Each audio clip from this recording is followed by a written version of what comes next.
I'm black and I'm brown. So I fit the bill.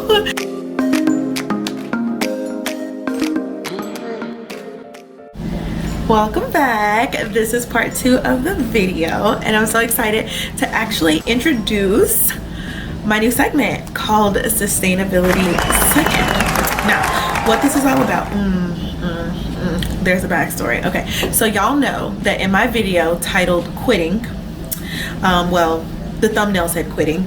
It was a little bit of a clickbait. But in that video, I told you guys that I was quitting my dental assistant job where I was working at the time. Well, then in the subsequent video, I told you that I started a new job that was in the dentistry realm. Well, let's just say we went separate ways. That did not work out. And if anything, it really taught me that at heart, I'm a creative, and being in a traditional work environment, it just doesn't make me happy. So that leads me to this new segment, because now that I'm not working and now that I am trying to build up my business, I am really having to be frugal and focus on working with what I do have. And I know that in my past videos, I focused a lot on new items, newer yarns, the novelty of things, and I'm still very interested in that, you know, but sometimes we have to be more practical and scale back.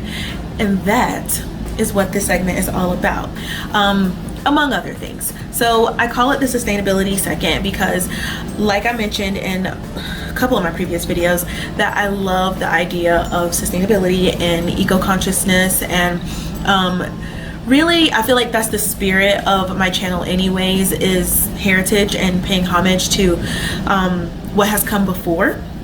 I know it's hard to it's hard for me to express how everything all connects for me, but when I think about crocheting in the past, I think about people doing it out of necessity, and it wasn't all about fads and trends and like new yarns and all of those things. It was about using what you had in the moment to make things that were gonna help protect you and your family and all those things. So with that being said, what I have decided to do is dive deep into my stash and focus on the yarns that I already have there that I perhaps don't have a project plan for them, or that I haven't noticed in quite a while and maybe even forgot that were there. And I had a lot of fun doing this, and I really encourage you to do the same thing, just to be a little bit more conscious about your intake and keeping things simple and trying to be a little bit more on the minimalistic side. I don't know if you guys follow the Minimal Mom. She's amazing, helping you declutter your life and get your life on track. She thinks about things as inventory that needs to be managed, and when you think about things that way, it's literally like, I don't have the mental space to manage this. I can't do that. So it really helps you to think about things in another perspective and to just focus on what you have, what you love, what you enjoy, what's bringing you real functionality and happiness to your life. So I know I'm like a deep person. I just talk about all kinds of random stuff. My mind is a crazy place. So let me just get into the yarns that I want to focus on right now. So this yarn has probably been in my stash the very longest. One thing to do if you are a bit on a pinch, you know, a money pinch, and you still want to crochet and enjoy your craft, one thing you can do is thrift yarn. I am going to make a video all about that.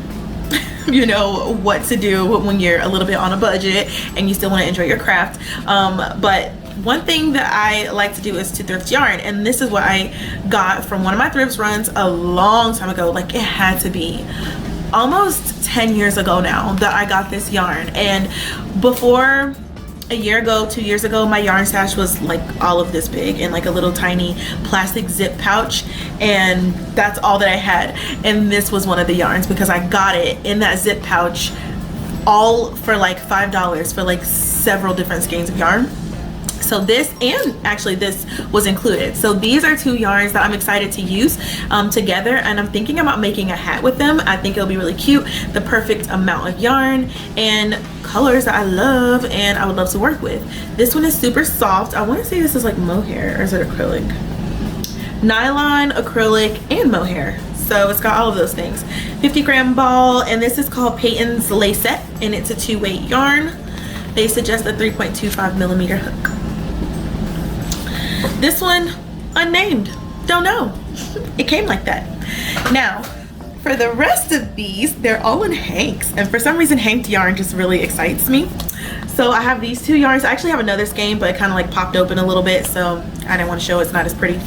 But these are from Yarn Bee. I got them 30% off on the every other week sale for Hobby Lobby. And these are 100% merino wool, superwash merino wool, and there are 400 yards, and for this 100 grams hank, and it's a 1-weight yarn. So I got these 2. For these, I don't really know what I'm gonna do because I actually have another one, and honestly the first thing that comes to mind is making some type of a top or shirt, and I think it would be so cool if I tried to kind of color control it and did a cool gradient look, because it kind of has a bit of a gradient in it anyways. So there's the dark, and then there's the brown, and then transitioning to the faded blue color, and then to the dark blue. That would be so cool to create a gradient top. And it's merino wool, and it's so soft and squishy, you guys. I'm in love with this. So, you know, these, it really pays to like get excited about what you already have, you know, because when you think about that, it's like you bought them for a reason. You bought them because you liked them, instead of always focusing on the next thing.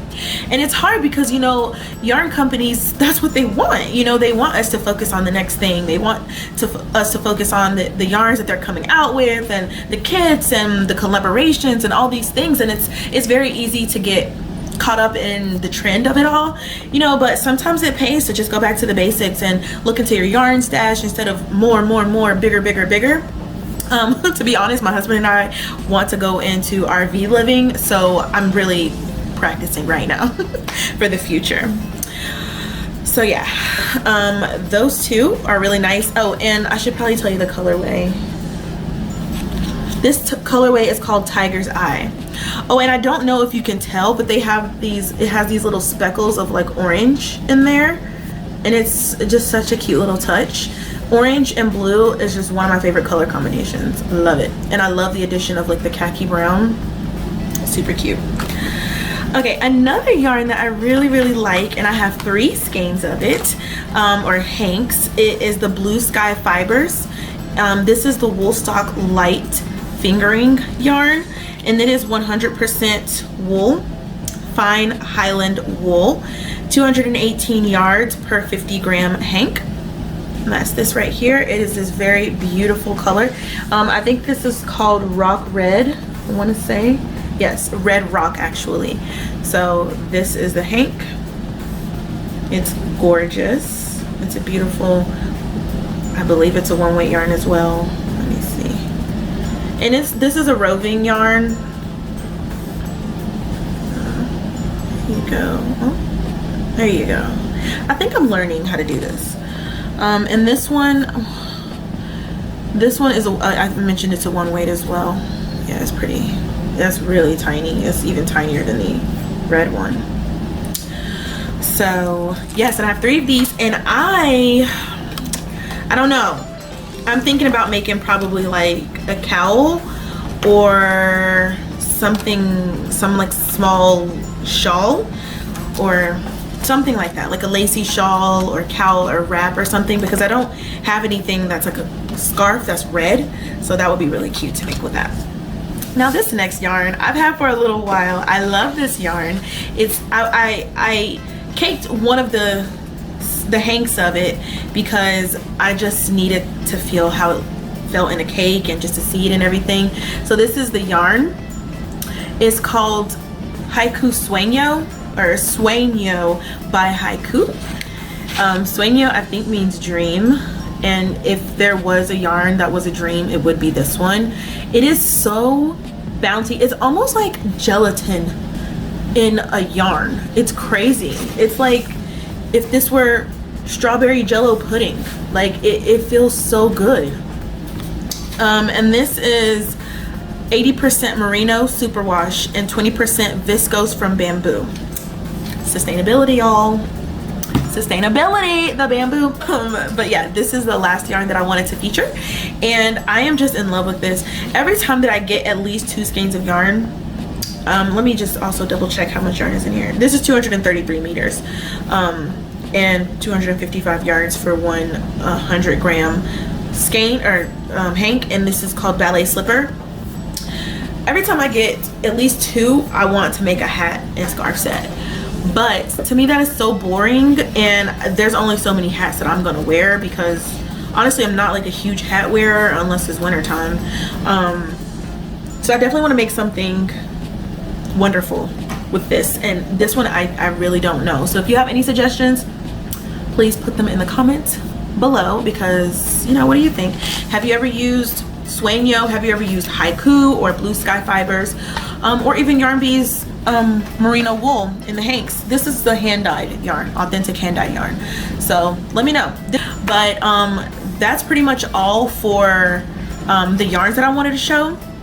But also too, you know, when you're kind of on a budget, you're trying to think about, you know, how can you get patterns, because patterns can be quite expensive depending on what the pattern is, and you know, how much is involved in it. You know, yarn designers or crochet designers and knit designers too, I guess, I mean, they work really hard to create these patterns. Like, they're not easy.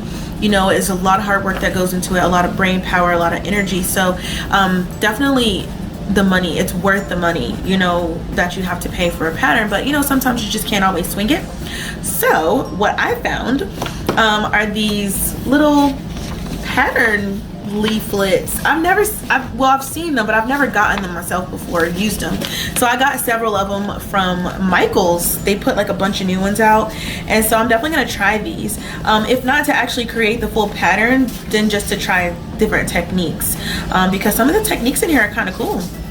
So this one, you can see that it's kind of like an off-centered kind of spiral there. I've never seen that done in crochet, so that would be really cool to see. And then there's this like short row scarf that's kind of cool, that you can create these cool little short rows. And I mean, that's really good information to know, you know, when you want to create short rows in a garment. So that would be great. And I've never made mosaic before, so here's a pattern that deals with mosaic crochet. So I'm excited to definitely experiment with these, and I still have more patterns that I need to actually crochet up that I have already bought in the past. But then I'm also focusing on creating my own pattern. So it's kind of a lot going on here, you guys. That is what I wanted to share with you in regards to that. And now just for a small little business update. So I am officially starting a crochet business. I officially got an Instagram, which I think I showed you, but I didn't show you a post that I made. So I actually made my first post, and many since then. I think I have a total of 12 at this point, because I try to do a little something every day, every other day, towards my social medias, and then just towards building a crochet business in general.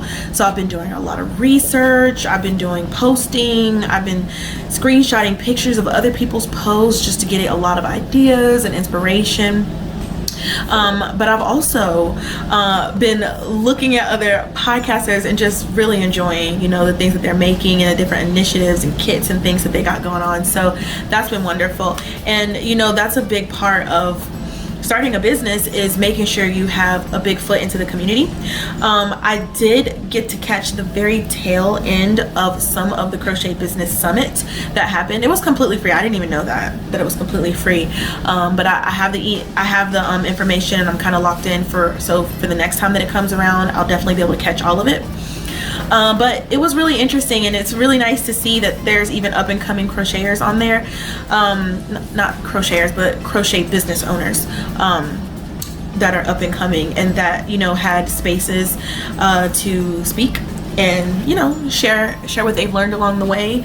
So that was really nice.